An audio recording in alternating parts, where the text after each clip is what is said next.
The Bible's so-called silent years between Malachi and John the Baptist were anything but quiet. Empires rose and fell, cultures clashed, and the Jewish people struggled to keep their faith alive amid turmoil and change. These 4 centuries were a bridge, years of preparation that shaped the world Jesus would enter. The Apostle Paul, a keen observer of history and divine timing, used a powerful phrase to describe the moment of Christ's arrival. He called it the fullness of time, a concept that speaks volumes about God's meticulous plan. It wasn't just a random point in history, it was a world perfectly prepared, divinely orchestrated for the arrival of the Messiah. But what exactly made this time so unique? What threads of history did God weave together to set the stage for the most pivotal event in human history? One key element was Alexander the Great's conquests. His military campaigns, though driven by ambition, inadvertently laid the groundwork for a more interconnected world. These conquests spread Greek language and culture far beyond the borders of Greece itself. Greek ideals, philosophy, and art began to permeate the known world. This resulted in uniting the Mediterranean in a common tongue, Koine Greek. This common language wasn't just for trade or diplomacy, it became the perfect vehicle for spreading ideas, especially revolutionary ones. This made it possible for the gospel to be shared quickly and widely, across diverse populations and distant lands.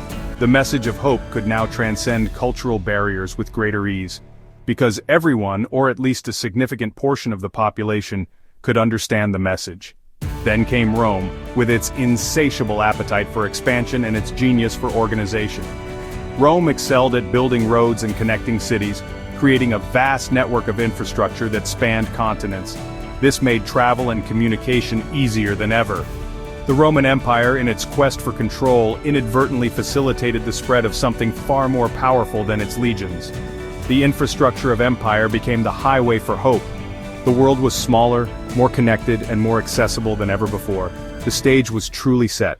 It was ready for something new. In this changing world, new Jewish sects emerged, each with a vision for faith. The Pharisees focused on strict devotion to the law and personal holiness. The Sadducees, wealthy and powerful, controlled the temple and clung to tradition. The Essenes withdrew, seeking purity and awaiting God's intervention. These groups shaped the religious landscape Jesus would later challenge. Alexander the Great's conquests spread Hellenism far and wide, and this cultural wave eventually reached Judea.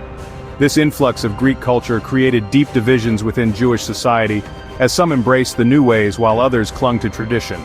The very fabric of their community was being tested. Some Jews, particularly those in urban centers, found themselves drawn to Greek philosophy, art, and customs. They began to adopt Greek names, clothing, and even participate in athletic competitions. But others resisted this assimilation, fearing the loss of their unique religious and cultural identity. They saw Hellenism as a threat to the very core of their beliefs and way of life. These simmering tensions eventually exploded under the rule of Antiochus IV Epiphanes, a Seleucid king who sought to impose Hellenistic culture on Judea by force. Antiochus went so far as to desecrate the Jewish temple in Jerusalem and outlaw Jewish religious practices in a brutal attempt to erase Judaism altogether. But a group of Jewish rebels, known as the Maccabees, rose up in defiance. Led by the courageous Judas Maccabeus, whose name meant the hammer, they waged a guerrilla war against the Seleucid forces, eventually succeeding in reclaiming the temple and rededicating it to God. Their remarkable victory is still celebrated today as Hanukkah, a joyous festival of lights, a powerful testament to the enduring strength of faith and the resilience of the Jewish people in the face of oppression. But the long and arduous struggle left lasting scars on Judea, and it also raised profound new questions about Jewish identity and the relationship between tradition and modernity. The Maccabees' victory brought a brief era of Jewish independence under the Hasmoneans. Internal conflict and corruption weakened the dynasty. Rome seized the opportunity, ending independence and installing Herod the Great as king.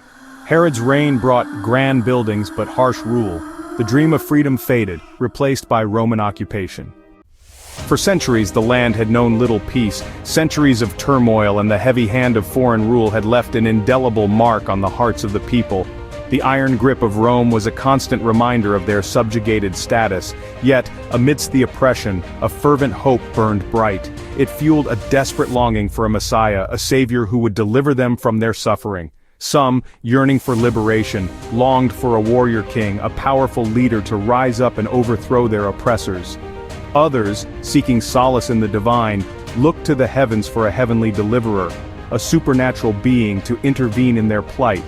And still others, disillusioned with the present religious order, hoped for a priestly reformer, someone to restore purity and righteousness to their faith. The air was thick with expectation, charged with the weight of ancient prophecies and whispered promises of a new dawn. Into this world, brimming with anticipation and yearning, Jesus was born. The people were ready, waiting with bated breath for the silence of centuries to finally break. The stage was set, the players in place. The world was poised, unknowingly, for a message that would change everything, forever altering the course of history. The so-called silent years were a time of transformation, not inactivity. Language, roads, religious debate, and longing for deliverance all prepared the way for the New Testament. History's chaos became the backdrop for hope. The silence was about to be broken, not by armies but by a child in Bethlehem.